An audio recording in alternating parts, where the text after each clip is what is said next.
ஐந்து கரத்தனை ஆணை முகத்தினை இந்தின் இளம்பிறை போல் ஏற்றனை நந்தி மகந்தனை ஞானக் கொழுந்தினை பொந்தியில் வைத்தடி போட்டுகின்றேனே. ஓம் ஸ்ரீ மகா கணபதே நமக.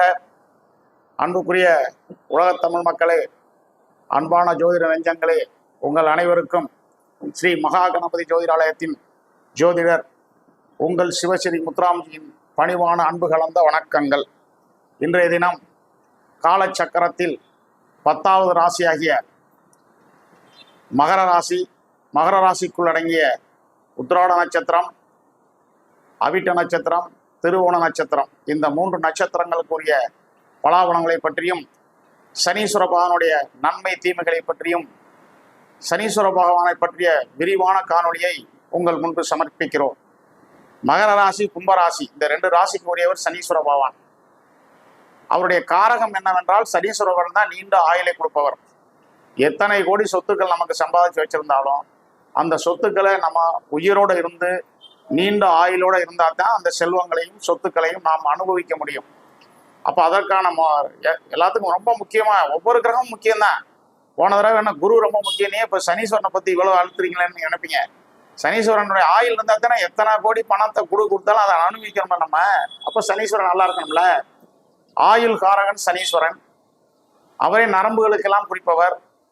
அதே நேரத்தில் சனீஸ்வர பகவானுடைய சொந்த ஜாதகத்தில் கும்பராசி மகர ராசியில் ஆட்சி பெற்றிருந்து அந்த சனியுடைய பார்வை குருவுக்கு எப்படி 5, 7, 9 இந்த 3 பார்வை இருக்கோ அதே மாதிரி சனீஸ்வரனுக்கு 3, 7, 10ன்னு 3 பார்வை இருக்கு.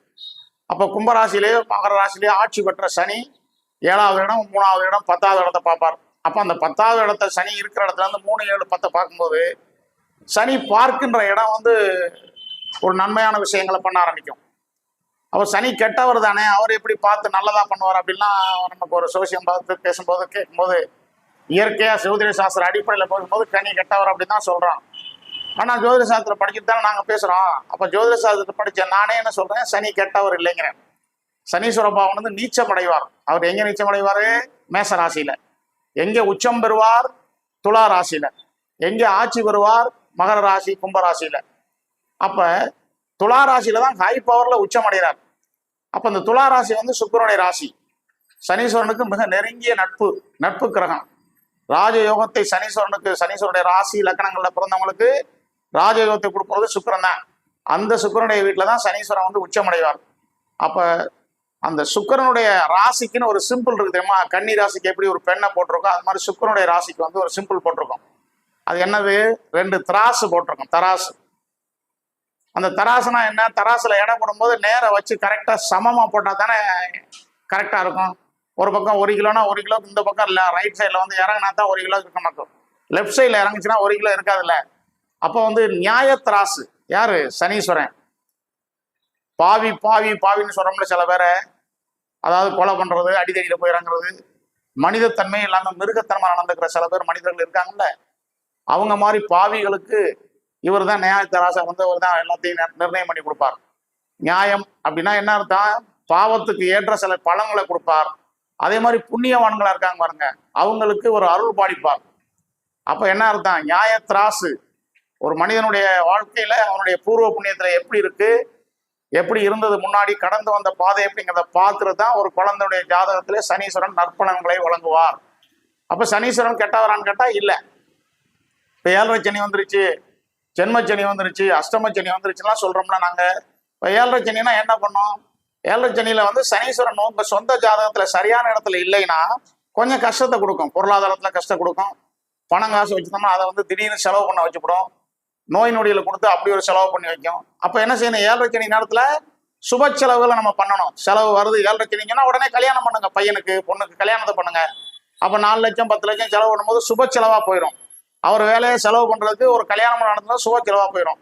அப்ப அந்த 7.5 சனி நேரத்துல கல்யாணம் பண்ணலாம்னா கல்யாணம் பண்ணலாம், வீடு கட்டலாம்னா வீடு கட்டலாம். செலவு அப்படி போயிடும். நற்செலவு. வீட்டு நல்லது தானே, கல்யாணம் நல்லது தானே. அவரா கெடுதலா இழுத்து கொண்டு விடுறதுக்கு முன்னாடி 7.5 சனியில இந்த மாதிரி காரியங்களை எல்லாம் செய்யலாம். ஆனா சில ஜோசியர்கள் 7.5 சனி வந்துருச்சு, நீ அப்படி போயிடுவ இப்படி போயிடுவ, நடு ரோட்ல தான் திடீர்னு பயங்காட்டுற ஜோசியெல்லாம் நிறைய இருக்காங்க. அப்படிலாம் ஒன்றும் கிடையாது. சனீஸ்வரன் நல்லவர், சனீஸ்வரன் கெட்டவரே கிடையாது. இப்ப என்ன சொல்றேன், குரு வந்து நல்லவர், பணத்தை கொடுக்குறவரு, ஞானத்தை கொடுக்குறவரு அப்படின்னு சொன்னோம்ல போன வீடியோல. இப்ப சனீஸ்வரனும் நல்லவர் தான் சொல்றேன் நான். ஆனா குரு கொடுத்த பணத்தை எல்லாம் வச்சு நகை நட்டு எல்லாம் வாங்கி வச்சுக்கிட்டு பெரிய பங்களா காரெல்லாம் வச்சுக்கிட்டு அதை அனுபவிக்க ஆள் இல்லைன்னா என்ன எப்படி இருக்கும்? அப்ப அந்த அனுபவிக்கிற யோகத்தை கொடுத்து உங்களுக்கு நீண்ட ஆயுளை கொடுப்பவர் யாரு? சனீஸ்வரன். அப்ப சனீஸ்வரன் நல்லவர் தானே. அப்ப அந்த அடிப்படையில பார்த்தா சனீஸ்வரன் கெட்டவர்னு எப்படி சொல்ல முடியாது. சனீஸ்வரன் நல்லவரே. நாம செய்யக்கூடிய பலாபலனுக்கு தகுந்த மாதிரி தான் அவர் நம்மளுக்கு நிர்ணயம் பண்ணி அந்த 7 சனி, ஜென்மச்சனி, அஷ்டமச்சனி வர நேரங்கள்ல நமக்கு பலாபலனை கொடுப்பார். அதுதான் 100% உண்மை. அப்ப சனீஸ்வரன் வந்து ஆட்சி பெற்ற இடத்துல இருந்து அவர் வீட்டிலே லக்கணமா இருந்து கடக லக்கணம், கும்ப லக்கணம், மகர லக்கணமா இருந்துச்சுன்னா அங்கே ஆட்சி பெறுவார்.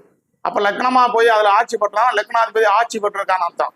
அந்த ஆட்சி பெற்ற லக்னத்தையுமே என்ன செய்யணும், அந்த எந்த கும்பராசியில 3 நட்சத்திரம், மகர ராசியில 3 நட்சத்திரம் இருக்கு. அப்ப மகர ராசியில நிற்கக்கூடிய போது அவர் திருவோண நட்சத்திரத்திலேயோ சூரியனுடைய உத்திராடத்திலேயோ நிற்கக்கூடாது. திருவோணம் வந்து சந்திரனுடையது, சூரியனுடைய நட்சத்திரம் உத்திராடம். அப்ப இன்னொன்னு இருக்கு அவிட்டம். 3 நட்சத்திரமே என்ன ஆகும், உங்களுக்கு கொஞ்சம் பகைப்பற்ற கிரகத்துடைய நட்சத்திரம். சனிக்கு ஆகாத கிரகம். சனி வந்து சூரியன், சந்திரன், செவ்வாய் 3மே கொஞ்சம் ஆகாது, ஜோதிட விதிப்படி ஆகாதுன்னு சொல்றேன், புரியுதா? அப்ப அந்த மாதிரி நட்சத்திரங்கள்ல மகர ராசியில போய் அவிட்டத்திலேயோ உத்திராடத்திலேயோ இருந்துச்சுன்னா பலன் 100% பண்றதை 50% தான் பண்ணும். இதுதான் மாறுபட செய்யும் தவிர சனி கெடுக்க மாட்டார். அதே மாதிரி கும்பராசியில போனீங்கன்னா அங்கே அவிட்ட நட்சத்திரம், சதய நட்சத்திரம், பூரட்டாத நட்சத்திரம் 1ஆம் பாதம் அதுல ஆரம்பிச்சிடும். அப்ப குருவுடைய நட்சத்திரம், ராகுடைய நட்சத்திரம், இன்னொன்னு வந்து குரு, ராகு, இன்னொன்னு செவ்வாய். அங்கேயும் செவ்வாய் 4ஆம் பாதம் அதுல போயிடும் கும்பராசியில. அப்ப அங்கேயும் செவ்வாய் வராரு. அப்ப அங்க வந்து அது என்ன, சதய நட்சத்திரத்துல இருந்தா ராகுடைய நட்சத்திரம், பூரட்டாதி வந்து குருவுடைய நட்சத்திரம். எப்போதுமே குருவுக்கும் சனிக்கும் பகை இல்லை, சமமா இருப்பாங்க.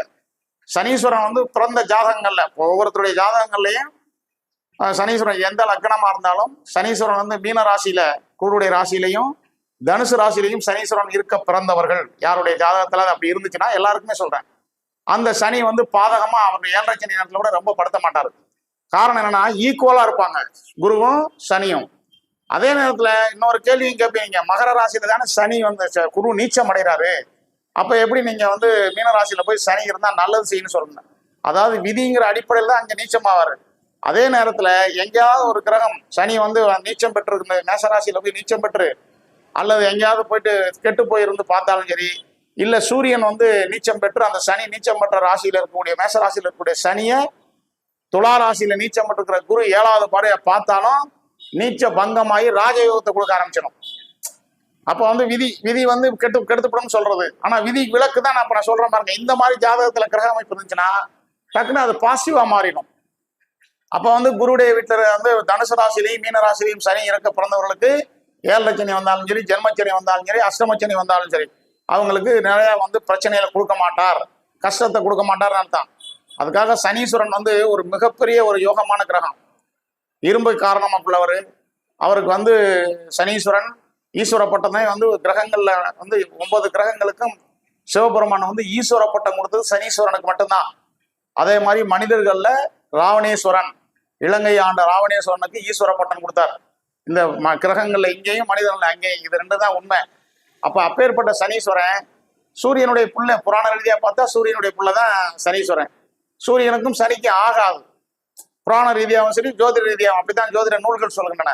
நான் என்ன சொல்றேன், இப்ப ஒரு ஆட்சி பெற்ற சனியோட போய் குரு இருந்து அவருக்கு நேரம் 7வது இடத்துல சூரியன் வந்து சூரியனை சனி பார்க்கும்போது குருவும் 7வது வரை அங்க பார்ப்பாரு. அப்ப சனியுடைய கெடு பார்வை சூரியனுக்கு விழாது, குடு தருத்திரம். அப்ப சூரியனை பார்க்கும்போது என்ன பண்ணும், அப்பாவுக்கும் பிள்ளைக்கும் பிரச்சனைகள் வரும். அப்பாவை சொல்ற பிள்ளை கருத்துக்களை பிள்ளை ஏத்துக்காது, மகன் சொல்றதை அப்பா ஏத்துக்க மாட்டாரு, கரடு முரடா நெகட்டிவா பேசிக்கிடுவாங்க. அதுக்காக அப்பா இல்லை பிள்ளை இல்லைங்கிற அப்படிலாம் போயிடாது, கருத்துக்கள் வேற்றுமை ஏற்படும். அப்ப என்ன, அப்பாவுக்கு கோவம் வரும், என்ன பிள்ளைக்கு கோவம் வரும். அப்ப அதே நேரத்துல ஆட்சி பெற்ற சனி பார்க்கும்போது 7வது வரைய சிம்மராசியை பார்க்கும்போது அங்கே குரு இருந்தாருன்னு வைங்க, இது எதுவுமே நடக்காது. அப்ப வந்து என்ன, அந்த பார்வை பலன். 2வது, ஒரு சுப கிரகத்தை சனி பார்க்கறத விட ஒரு சுப கிரகம் சனியை பார்த்துச்சுன்னு வைங்களேன், சுப கிரகம் ஆகிய குரு அங்க இருக்காருன்னா அந்த குருவை 7வது பார்வையை சனி பார்க்கறத விட குரு 7வது பார்வையை வந்து இவரை பார்க்கணும். சனியுடைய பார்வையோட சுப கிரகத்துடைய பார்வை சனியில வந்துச்சுன்னா சனி எவ்வளவு பிரச்சனையில மாட்டிக்கிட்டு இருந்தாலும் எதுவுமே நடக்காது, நல்லதுதான் நடக்கும். அப்ப சனீஸ்வரன் வந்து ஒரு நியாயத்தை வழங்குற ஒரு நீதிமான்னு சொல்லணும். சனிக்கு வந்து சாயாபுத்திரன் ஒரு பேரு, சனீஸ்வரன் ஒரு பேரு, மந்தன் ஒரு பேரு, முடவன் ஒரு பேரு, நொண்டின்னு ஒரு பேரு, மெதுவாக நகர்ந்து செல்பவர்னு ஒரு பேரு, இன்னும் நிறைய பேர் இருக்கு சனீஸ்வரனுக்கு. அப்ப அந்த மாதிரி பேர் இருக்கும்போது அதனாலதான் சில பேருக்கு சனி பாதகமா இருந்து பிரச்சனை இருந்தா தான் கை கால் எல்லாம் ஊனத்தை ஏற்படுத்தும். பிறக்கும் போதே ஒரு கை காலில் ஊனம் ஏற்படுத்திடும். இல்லை அப்படின்னா பல்களில் வரிசையை மாற்றி கொஞ்சம் பெரிய பல்லா ஆக்கும். இல்லைன்னா தலைமுடியை வந்து ஸ்ட்ராங்கா பண்ணி வச்சிடும். கோரமுடின்னு சொல்லுவாங்கல்ல, நைஸா இருக்காது. அவங்களாம் சனியுடைய பார்வை சனியுடைய ஆதிக்கம் குறைஞ்சதுனால தான் அந்த தலைமுடி அப்படி வரும். அப்ப தலைமுடி, பல்லு, ரெண்டாவது பல்லுல வந்து இந்த பூச்சி பல்லு வந்து அந்த பூச்சி பல்லே வேற மாதிரிலாம் ஒரு சில பிரச்சனைகளை கொண்டு போய் எனக்கு என்னுடைய அனுபவத்திலே ஒருத்தருக்கு வந்து டீத் கேன்சர் வந்திருக்கு. அவங்க ஜாதகத்தை பார்க்கும்போது நான் சொன்னேன், அவங்களுக்கு வந்து பல்லுல பிரச்சனை இருக்குன்னாங்க. ஆனா உண்மையை சொல்ல மாட்டேன்னாங்க. அப்புறம் பார்த்து நான் சொன்னேன், லைட்டை எடுத்து போன் அடிச்சு பார்த்துட்டு நான் அப்ப சொன்னேன், இது வந்து பூச்சி பல்லு மாதிரி தெரியல, மருத்துவமனை பார்த்தீங்கன்னா பார்த்தோம்னாப்ல. கடைசி வரைக்கும் சொல்லலை. அப்ப நான் சொல்லிட்டேன், இது டீத் கேன்சர், நீங்க பல்ல போய் ஆப்ரேஷன் பண்ணி எடுக்கணும்னா எங்கேயாவது போய் பண்ணிட்டு போயிருங்க, இல்லைன்னா இது உள்ள வரைக்கும் இறங்கின்னு சொன்னேன். எல்லாத்தையும் சொன்ன பிறகு சொல்றாங்க, சார் அப்போலால போய் நாங்கள் அட்மிட்லாம் வாங்கிட்டோம், ஒரு வருஷத்துல அட்மிட் பண்ண சொல்லியிருக்காங்க, அதுக்காக தான் உங்களை கூப்பிட்டு பார்க்குறோம், நீங்க கரெக்டா சொல்லிட்டீங்க, டீத் கேன்சர் தான் சார் அப்படிங்க. அதுக்கப்புறம் இந்த டீத் கேன்சர் வந்து ஆப்ரேஷன் பண்ணும்போது பிரச்சனை ஆயிடக்கூடாதுக்காக அவருடைய கையில நீலக்கல் மோதிரம், ப்ளூ சவேர்னு சொல்லி சனீஸ்வரனுக்கு உட்கார்ந்த நீலக்கல், அந்த கல் மோதிரத்தை 2 கேரட் வாங்கி போட்டு விட்டுட்டு ஆப்ரேஷனுக்கு போகும்போது கரெக்டாக சொல்லிடுவாங்கல்ல, கலட்டி நர்ஸுக்கிட்ட சொல்லி அங்கே டாக்டர்கிட்டையும் சொல்லி நர்ஸை வாங்கி வச்சுக்கிறாம கலட்டி அவங்க வீட்டுக்கார மனைவிட்ட கொடுத்துட்டு அந்த மோதிரத்தை கொடுத்துட்டு அந்த அம்மாவை ஆப்ரேஷன் இருந்து அந்த வாசப்படியில் நிற்க சொன்ன இந்த கதிர்வீச்சு, ஸ்டோனுடைய கதிர்வீச்சு உள்ள போகும். ஆப்ரேஷன் இந்த அம்மா போக முடியாதுல்ல. அப்ப என்ன ஆகும், ஏதாவது ஒரு ஆபத்து, ஆப்ரேஷன் பண்ணும்போது பிளட் எதுவும் பெய்யாது, அதுங்கெல்லாம் செக் பண்ணி தான் பண்ணுவாங்க. ஹார்ட்டை பண்றதுக்கு அப்படித்தானே பண்றாங்க. அப்ப அந்த அம்மாவுடைய மனைவி வந்து அவருக்கு மனைவி. அப்ப 8வது இடத்தை குறிக்கிறவர் யாரு? சனீஸ்வரன். எல்லாருக்கும் 8வது இடத்தை குறிக்கிறவர் சனீஸ்வரன் தான். 8வது இடம் பெண்கள் ஜாதகத்துல 2 குறிக்கும். ஆண்களுக்கு ஆயில குறிக்கும், பெண்களுக்கு ஆயுள் பிளஸ் மாங்கல்யம் 2ஐயும் குறிக்கும். இப்ப மாங்கல்யம் மாதிரி கணவர், அவருக்கு ஆப்ரேஷன் பண்ண போறாங்க. இந்த அம்மாவுடைய மாங்கல்யம் நல்லா நிலைக்கணும்னா அப்ப சனீஸ்வரனுக்கு உகந்த பொருள் இந்த அம்மா கையை வச்சுட்டு தேட்டருக்கு வெளியே நிற்கிறாங்க, உள்ள ஆப்ரேஷன் நடக்குது. இது சென்னையில நான் சொல்லி நடந்த விஷயம். இன்னைக்கு அவர் ஃபாரின்ல இருக்கார். இது 100க்கு 100 உண்மை நான் சொல்ற விஷயம். அவருக்கு கும்பராசி தான், சதய நட்சத்திரம் தான். ஆக மொத்தம் பல்லுல பிரச்சனை வந்துருச்சு. ஆனா பல்லுல பிரச்சனை லைட்டா அடிச்சு பார்த்துட்டு பூச்சி பல்லு தான் தெரியுமா நமக்கு. அப்போ நமக்கு வந்து போட்டு ஜோதிடர் என்ன சொல்றாங்கன்னு கேட்கறாங்க. மருத்துவ ரீதியால சொல்லணும், செக் பண்ணி பார்த்துட்டு. இங்க ஜோதிடரை வந்து மருத்துவர் ஆக்கி பார்த்தாங்க. நான் சொன்னேன், எல்லாருக்குமே சொல்றேன், லக்னத்துல இருந்து 4வது கட்டம் சுகஸ்தானம். எந்த லக்னமா இருந்தாலும் சரி, லக்னத்துக்கு 4வது இடம் சுகஸ்தானம். சொந்த வீடு, வண்டி வாகனங்கள், விலை உயர்ந்த காரில் போகிறது, உயர்ந்த படிப்பு, அம்மாவுடைய சுகம், தாய் வழி உறவு எல்லாத்தையும் குறிக்கும். இது மேனுவலா சொல்றேன். ஆனா சுகஸ்தானத்துல ரொம்ப முக்கியம் எது? உங்களுடைய உடல் நலம். அந்த உடல்நலம் நல்லா இருந்தா தான் மற்றதெல்லாம் பேச முடியும். அப்ப சுகஸ்தானத்து அடிப்படையில ஒரு குழந்தைக்கு 1 வயசு ஜாதகத்திலேயே அந்த குழந்தை எத்தனை வயசு வரைக்கும் இருக்குது, எத்தனாவது வயசுல என்ன டிசிஷன் உடலை பாதிக்கும், எங்க பாதிக்கும்ன்றதை இப்பவே ஒரே வயசுல சொல்லலாம். அதுதான் ஜோதிடம். எல்லாருமே சொல்ல முடியும். எப்படி வந்து ஒரு 5 வருஷத்துக்கு பின்னாடி வரக்கூடிய அமாவாசை நாட்கள், பௌர்ணமி நாட்கள்ல பஞ்சாங்கத்தை டிசைட் பண்ணி வைக்கிறாங்க. அதுக்கு எது அடிப்படை? சயின்ஸ் தான். நான் எல்லா வீடியோலையும் சொல்றேன், ஜோதிடம் வந்து ஜோதிடம் தான். ஜோதிடத்துல நூல்கள்ல எழுதி நாங்க படிச்சுட்டு வந்தது. ஜோதிட நூல்கள்ல இப்படி இருக்கு, சனி கெட்டவர்னு சொல்லியிருக்காங்க. ஆனா நான் கெட்டவர்னு படிச்சுட்டு சொல்லலையே. காரணம் என்ன? அதுக்கு விதி விலக்கு இருக்குல்ல, அந்த விதி விலக்கு தான் பரிகாரம். அந்த விதி விலக்கு தான் நாங்க சொல்ற விஷயங்கள் பூரா. அப்ப சனீஸ்வரன் வந்து மிகப்பெரிய ஒரு யோகத்தை கொடுப்பவர். சனீஸ்வரன் நல்லா இருந்தா தான் நீண்ட ஆயுளோட நம்ம நிலைச்சு எல்லாத்தையும் அனுபவிக்க முடியும்.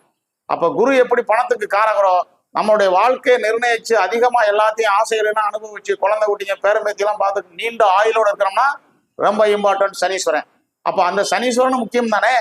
ஒவ்வொரு கிரகமும் முக்கியம்னு சொல்றேன்ல ஒவ்வொரு வீடியோ வேணா. அப்ப சனீஸ்வரன் வந்து ரொம்ப முக்கியம். சனீஸ்வரன் பார்க்கிற இடம், குரு பார்க்குற மாதிரி சனி இருக்கிற இடத்தோட பார்க்குற இடத்துக்கு வந்து நல்லதான் பண்ணுவார், கெடுதல் பண்ண மாட்டார். இப்ப சனி பார்க்கறாரு அதனால அப்படி பண்ணுது அப்படின்னு ஜோதிடத்தை ரீதியாம சொல்லுவாங்க. கிடையாது. சனி பார்க்கறத வச்சே கெட்டு போயிருச்சு அப்படின்னா சொல்ல முடியாது. அவர் பார்க்குற ராசி என்ன, அங்கே எந்த கிரகம் உட்கார்ந்துருக்கு, அவர் எந்த நட்சத்திரத்தில் இருக்காரு, அந்த ராசி வந்து சனிக்கு பகையா நட்பா, அந்த ராசிநாதன் என்ன லெவலில் இருக்காரு, 5 6 ஆங்கிள் எல்லாத்தையும் கலத்தி ஆலோசனை பண்ணிட்டு அதுக்கப்புறம் தான் சனீஸ்வரன் உங்களுக்கு கெடுதல் பண்ணுவார்னு நம்ம ஜோசியர் சொல்லணும். எடுத்த உடனே 7வது பருவ சூரியனை பார்க்குறாரு, அப்பா இருக்க மாட்டார், அப்பா இருப்பார். 11வது லாபஸ்தானத்துல நட்சன் இருக்கும் சூரியன். பார்த்தா 11வது அப்பா குறிக்கிற இடம்ல 11வது இடத்துல போய் பார்த்துட்டு சூரியன் அங்கே இருக்கிற டாப்ல இருக்கும். ஏன் சூரியன் உச்சம் பெற்று மேசராசியில் இருப்பார்? நான் எத்தனை பேர் கேட்டிருக்கேன், அவங்க அப்பா இல்லையான்னு சொல்லி. சூரியன் உச்சம் பெற்று இருக்கும்போது தாப்பனார் இருக்கணும்ல. அப்ப எதை வச்சு கேட்கறான்? கிரகங்கள் பரிவர்த்தனை தப்பா இருக்கு, அப்பா இருக்காரான்னு கேட்டா அப்பா இல்லைன்றாங்க. சூரியன் உச்சம் பெற்று இருக்கும்போது அப்பா எப்படி இறந்து போவார்? இதுதான் லாஜிக், இதுதான் ஜோதிடம். ஜோதிடத்துல எல்லாமே அப்படியே இருக்கிறபடி அப்படியே சொல்லக்கூடாது. அதை முறைப்படி பார்த்து அலசி ஆராய்ச்சி பார்க்கணும். நான் சொல்றேன், ஏற்கனவே ஒரு கமெண்ட்ஸ் போட்டுத்தாங்க ஒரு இதுல கூட நான் அந்த தனுசு ராசிக்கு பேசும்போது சொன்னேன், கமெண்ட்ஸ் போடுங்க, கேளுங்க. உங்க சொந்த ஜாதகத்தை நீங்க தெளிவா பார்த்து தெரிஞ்சுக்கிட்டா வாழ்நாள் புறம் குறிப்பெடுத்து உங்களுக்கு மார்க் பண்ணியே கொடுக்க முடியும். இத்தனாவது வயசுல இது நடக்கும், இத்தனை வயசுல இது மாதிரி ஒரு நெருடல் வரும், இத்தனாவது வயசுல நீங்க இப்படித்தான் இருக்கணும். அப்ப ஒரு கண்ணாடி மாதிரி பார்த்து, எப்படி கண்ணாடியை பார்த்து தலசி விட்டு காலையில எழுந்திரிச்சு வெளியே வர்றோமோ அதே மாதிரி ஒரு கால கண்ணாடி ஜோதிடம். அப்ப என்ன பண்ணணும், ஜோதிடத்தை வந்து தகுந்த ஜோதிடர்கள் உலகம் பூரா இருக்காங்கல்ல. இப்ப நான் இவ்வளவு பேசுறேன்ல, என்கிட்ட நீங்க யாராவது பார்த்துட்டு ஒரு ஜாதகத்தை வச்சீங்கன்னா அந்த ஜாதகத்தை பேசி முடிக்கிறதுக்கு 1 மணி நேரம் ஆகும். 10 நிமிஷம் 15 நிமிஷம் அனலைஸ் பண்ண முடியாது. ஒட்டுமொத்த வாழ்க்கை அந்த ஜாதகத்துல இருக்கு. 9 கிரகங்கள், 27 நட்சத்திரம், 12 ராசி, 108 பாத நட்சத்திரத்தை பிரிச்சு வச்சிருப்பாங்க. இதுக்குள்ளதான் அந்த ஒட்டுமொத்த வாழ்க்கையும் உலகத்தினுடைய தத்துவமே அடங்கியிருக்கு. இதை இல்லை, இதை நம்பல, இதெல்லாம் நம்ப மாட்டேன், இதெல்லாம் பைத்தியகாரத்தனம் சொல்றாங்க எத்தனை பேர் இருக்காங்க? அவன் ஜாதகத்தை கொண்டு வந்து வைக்க சொல்லுங்க, அவன் அப்படித்தான் பேசுவாங்கிறதான் அந்த கிரகணைகள் அங்க இருக்கும். மாறவே மாறாது, இல்லாட்ட பேச மாட்டாங்க அவங்க. அதனாலதான் சொல்றேன், 100 சயின்ஸ். இங்க மாய மந்திரம், அந்த வேதம் கீதம் அதெல்லாம் இங்க பேசக்கூடாது. சயின்ஸ் ரீதியா தான் பேசணும். கிரகங்கள் சயின்ஸ் தானே, கிரகங்கள் வேதத்தால படைக்கப்பட்டதா இல்ல, கிரகங்கள் இயற்கையானது. அப்ப யாரும் மறுக்க முடியாது. அதனால சனீஸ்வரன் வந்து சுய ஜாதகத்துல எல்லா கிரகம் மாதிரி சனீஸ்வரன் நல்லா இருக்கணும். நல்லா இருந்தா தான் நமக்கு சில விஷயங்கள் கிடைக்கும். சனீஸ்வரனுக்கு பலமா இருக்கிறவங்க தான் சில பேர் நிறைய மோட்டார் வாகனங்கள்லாம் வச்சிருப்பாங்க. கனரக வாகனங்கள், ஜேசிபி வச்சுக்கிறது, புல்டோசர் வச்சுக்கிறது, அதுக்கப்புறம் வந்து லாரி நிறைய நிற்கும் அவங்கள்ட்ட. அவங்கெல்லாம் வந்து டிரான்ஸ்போர்ட் எல்லாம் பெரிய பஸ் எல்லாம் வச்சிருக்கவங்க பாருங்க, சனி வலுவா இருக்கும். சனி இரும்புக்கு காரகர். பஸ்ல என்ன இருக்கு, லாரியில என்ன இருக்கு, ஜேசிபில என்ன இருக்கு, எல்லாம் இரும்பு தானே. அவங்க தான் அதெல்லாம் செயல்படுத்த முடியும். எப்படி செவ்வாய் ஆதிக்கம் பட்டா நிறைய பேருக்கு லேண்டு நிலம் இருக்கு ரியலைஸ் பண்ணானோ அதே மாதிரி இரும்புக்கு காரகர் சனீஸ்வரன். அதே மாதிரி டாக்டராக வர்றதுக்கான சூழலை உருவாக்குறவரும் சனி நல்லா இருந்தா டாக்டர் ஆயிடுவாங்க. டாக்டர் கையில இரும்பே இல்லைன்னு நினைக்கிறீங்களா? ஆப்ரேஷன் தேட்டர்ல என்ன இருக்கு, அதெல்லாம் எதுல வருது? மேலதான் ஸ்டீல்ல இருக்கும், ஆனா இரும்புல தான் வார்ப்பாங்க. கண்ணக்கூடிய சிசரே இரும்பு தானே ஆப்ரேஷன் தேட்டர்ல வச்சிருக்கிறது. அப்ப அது இரும்பு தான். அப்ப இரும்பா குறிக்கிறது. அப்ப சனீஸ்வரனை வந்து பலமா இருந்தாருன்னா டாக்டராகவும் வருவாங்க. சனீஸ்வரனும் சுக்கிரனும் சேர்ந்தாங்கன்னா இன்னும் பெரிய லெவல்ல எம்டி படிச்ச டாக்டரா இருப்பாங்க. அப்ப சனீஸ்வரன் வந்து ரொம்ப முக்கியம். அதனால உங்களுடைய சொந்த ஜாதகங்கள்ல சனி என்ன லெவல்ல இருக்காரு என்னன்னு பார்த்துக்கிட்டு அதுக்கு தகுந்த மாதிரி சில பரிகாரங்கள் பண்ணி, சனி மைனஸா இருக்காரு, கிரகங்கள் பலவிதத்துல தவறா இருக்காருன்னு சொன்னா சனீஸ்வரனுக்கு போயிட்டு குச்சனூர் போகலாம், திருநள்ளாறு போகலாம். அங்க போய் சனியை போய் வழிபட்டுட்டு அபிஷேகம் பண்ணி அந்த நல்லெண்ணெய் வாங்கி கொடுத்து அபிஷேகம் சொல்லி பார்த்துட்டு சாமிக்கு அர்ச்சனை பண்ணி சாமி கொண்டு வரலாம். இல்லை எங்கேயுமே போக முடியலையா, சனிக்கிழமை அன்னைக்கு உங்க சொந்த ஊர்ல இருக்கிற சிவன் கோயில்ல நவக்கிரக தலத்துல சனீஸ்வரனுக்கு ஒரு விளக்கு போட்டு சாமி கும்பிட்டு உள்ள சூரிய சிவனையும் அம்பாளையும் சேர்ந்து வணங்கணும். இப்படிலாம் செஞ்சா சரியாகும். எதுக்கு அதுக்குன்னு போக முடியலையா, காலையில சமைக்கிற சாதத்துல அசைவத்தை புழங்குறதுக்கு முன்னாடி எதுவும் பண்ணாம சைவமா சமைச்சு அந்த சாதத்தை வந்து கரண்டியில எடுத்து போட்டு அதுல கொஞ்சம் எள்ள தூவி விடுங்க. தூவி விட்டு லைட்டா பேசிட்டு அதை காக்காக்கி வைங்க. அந்த காகம் சாப்பிட்டு போகும். சனீஸ்வரனுடைய வாகனம் தான் காகம். அதனாலதான் அந்த அமாவாசை நேரங்களில் காக்காய்க்கு கூட்டி சாப்பிட்டு முன்னோர்களுடைய பிரத்தியை அப்படிங்கிறதான் முன்னோர்களுக்காக வைக்கிறது. அது அந்த காக்கா வந்து சாப்பிட்டா நம்ம அப்பா அம்மாவுடைய ஆன்மாக்கள் வந்து நம்மளை ஆசீர்வதிக்கின்றதான் அந்த விரத முறையை அனுஷ்டிக்கிறோம். நம்பிக்கை தானே வாழ்க்கை. அப்ப அந்த நம்பிக்கையின் அடிப்படையில் தான் அதை செய்யணும் அப்பா அம்மாவுக்கு. அப்ப காக்கா வந்து ஒரு பறவை தான். ஆனா நம்மளால நம்ம இருக்கிறத தேர்த்து சாப்பிட்டு போயிடுவாங்க. காக்கா பாருங்க, ஏன்னா ஒன்று கொடுங்க காக்கான்னு கத்தி மற்ற காக்கையெல்லாம் கூப்பிடும். இதுக்கு பாட்டெல்லாம் பழைய படத்துல நிறைய பார்த்துருப்பீங்க. அந்த காக்காய்க்குள்ள உணர்வு கூட இன்னைக்கு மனிதனுக்கு கிடையாது. பார்க்க வச்சுட்டே சாப்பிட்றாங்களே நிறைய பேர் இந்த காலத்துல. அப்ப அந்த மாதிரி இருக்கும்போது சனீஸ்வரன் வந்து சனீஸ்வரனுடைய பலம் குறைஞ்சதுன்னா அந்த மாதிரி செய்யலாம். யாராவது புரோகிதர்ல கூப்பிட்டு எள்ள தானம் பண்ணலாம் அவங்களுக்கு. இல்ல எள்ளிலே செய்த சாப்பாடை செஞ்சு சனீஸ்வரனுக்கு போய் அர்ச்சனை பண்ணிட்டு சிவன் கோயில கொண்டு கொடுக்கலாம். பிரதோஷ நாட்கள்ல போய் சாமியை போய் சனீஸ்வருடைய சனி பிரதோஷம் ஒரு நாள் வரும். அந்த நேரத்துல பிரதோஷத்துக்கு போய் சிவனுக்கு அபிஷேகம் பண்ணி சாமி கும்பிட்டீங்கன்னா சனியுடைய பலன்களை கெடுபலன் குறைய ஆரம்பிச்சிடும். இதெல்லாம் எளிய முறை பரிகாரங்கள். அதே மாதிரி சனீஸ்வரனுக்கு போக முடியல, எங்கேயும் போக முடியலன்னா சனீஸ்வரனுடைய பார்வை நல்லா இல்லை, என்னை காப்பாத்துன்னு விநாயகர்கிட்ட போய் நில்லுங்க, அவரு காப்பாத்துவார். இது புராண ரீதியாகவும் உண்டு, சயின்ஸ் ரீதியாகவும் உண்டு. அப்படிங்கும்போது சனீஸ்வரர் ரொம்ப முக்கியமானவர். அந்த சனீஸ்வர பாவனுடைய நல்ல ஆசி நமக்கு இருந்தா தான் நம்ம நீண்ட ஆயுளோட பேரம்பேத்திகளுக்கெல்லாம் குழந்தைகளுக்கெல்லாம் கல்யாணம் பண்ணி அளவுக்கு நம்ம 70, 80 வயசு 100 வயசு வரைக்கும் இருக்கிறோம்னா சனீஸ்வர பவன் நல்லா அவங்க சொந்த ஜாதகத்தில் இருந்தா தான் அதை பண்ண முடியும். இது மேனுவலா எல்லாருக்கும் தெரிஞ்சது தான். ஆனால் இப்போ எதுக்கு பேசுறேன்னா, நீங்க பேசுறதை கேட்டு உங்க சுய ஜாதகத்தை கொஞ்சம் ஆராய்ச்சி பண்ணி பாருங்க. சனீஸ்வரன் எப்படி இருக்கார், எந்த இடத்துல இருக்கார், எந்த நட்சத்திரம் இருக்கார், 7 சனி, ஜென்மச்சனி, அஷ்டமச்சனி இந்த மாதிரி நேரங்கள் வரும்போது அவருக்கு நம்ம வந்து பாசிட்டிவா போகிறா நெகட்டிவா நமக்கு எகென்ஸ்டா பண்ணுவாங்க. முன்கூட்டியே தெரிஞ்சுக்கிறதுக்கு தான் இந்த காணொலியை இப்ப பேசுறோம். இதுதான் விஷயம், வேற ஒன்றும் கிடையாது. அப்ப நம்ம படிச்சு தெரிஞ்சுக்கிட்டதை வேற என்கிட்ட ஜோதிடம் பார்க்க வர்றவங்கள்ட்ட நான் சொல்லுவேன், இப்போ நான் இப்படி பேசும்போது நாங்கள் உலகம் பூரா இருக்கிற எல்லாரும் நீங்கள் பார்த்துக்கிட்டே கொஞ்சம் கொஞ்சம் சோதனை செஞ்சு பார்த்து சுயமா ஆராய்ச்சி செஞ்சு பார்த்து சனி எந்த அளவு இருக்கிறத நீங்கள் புரிஞ்சுக்க முடியும். இதுதான் இப்போ உங்கள்ட்ட காணொலியாக பேசுறது. அதனால சனீஸ்வரன் எல்லா மக்களுக்கும் நீண்ட ஆயுளையும் நிறைஞ்ச செல்வத்தையும் கொடுக்கணும்னு சொல்லி சனீஸ்வர பகவானை வேண்டி ஓம் காகத்வஜாய வித்மகே கட்க கஸ்தாயே தீமஹி தந்தோ மந்த பிரசோதேத. இது சனியுடைய மந்திரம். ஓம் காகத்வஜாய வித்மகே கட்க கஸ்தாய தீமஹி தந்தோ மந்த பிரசோதயா. இதை 108 தடவை சொல்லுங்க. இல்ல பூஜை ரூமுக்கு ஒரு நாளைக்கு 9 தடவை சொல்லுங்க. இந்த 7.5 சனி உள்ளவங்க, அதாவது கும்பராசிக்கு ஜென்மச்சனி, மீனராசிக்கு 7.5 சனி. அப்ப இந்த 2 ராசியில் உள்ளவங்க, மகர ராசிக்கு பாதச்சனி, 7.5 சனி இல்ல முடிஞ்சிருச்சு. இந்த கும்பராசி, மீனராசி இந்த மாதிரி ராசியில் உள்ள, கடக ராசிக்கு அஷ்டமச்சனி, இந்த மாதிரி ராசியில் உள்ளவங்கலாம் இந்த சனியுடைய ஸ்லோகத்தை சொன்னோம்னா சனியுடைய கதிர்வீச்சு, அவருடைய பார்வை என்ற கதிர்வீச்சுல கெடுக்கக்கூடிய கதிர்வீச்சு நம்மளை அண்டாது. இதுக்காக இந்த மந்திரத்தை சொல்றது. ஈஸியா வீட்டிலே சொல்லலாம். கோயிலுக்கு போக முடியல, செலவு பண்ணி சாமி கும்பிட முடியலன்னா கூட வீட்டில் உட்காந்து தலையில தண்ணியை ஊற்றி குளிச்சுட்டு சுத்தமா உட்காந்து சாமி பாருங்க. உடலும் உள்ளமும் உடையும், போட்டிருக்கிற உடையும் உடலாகிய அகமும் சுத்தமா இருக்கணும், உள்ளமும் சுத்தமா இருக்கணும், போட்டிருக்க ட்ரெஸ் அழுக்கெல்லாம இருக்கணும். அப்ப அக தூய்மை இருந்துச்சுன்னா நீங்க போய் கோயிலுக்குள்ள சாமி மணி அடிக்கலாம். பெண் ஆண்லாம் இதுக்கு இங்க கணக்கு இல்லை. உங்கள் உடை, உள்ளம், அகம், உடம்பு சுத்தமா இருக்கணும், குளிச்சிடணும், போட்டிருக்க ஆடை சுத்தமா இருக்கணும். உள்ளத்துல அகத்துல அழுக்காறு எண்ணங்கள் இருக்காம நீங்க போய் சாமி கும்பிட்டா எந்த கிரகம் ஏத்துக்கிறோம். அதனால சனீஸ்வர பகவான் எங்களுக்கு எல்லா நலமும் வழங்கட்டும். அடுத்து நான் அதுக்கு சனீஸ்வரனுக்கு அடுத்த ராசியை கும்பராசியும், கும்பராசியில் உள்ள சதய நட்சத்திரம், அவிட்ட நட்சத்திரம், பூரட்டாதி நட்சத்திரம், இந்த 3 நட்சத்திரக்குரிய கிரகத்தினுடைய பலன்களையும், சனீஸ்வரனுடைய இன்னொரு பார்ட் இருக்கு, அது அடுத்த ராசினால அதுலயும் வரும். மறுபடியும் அதுல மற்றொரு காணொளியில் உங்களை சந்திச்சு பேசுறேன்.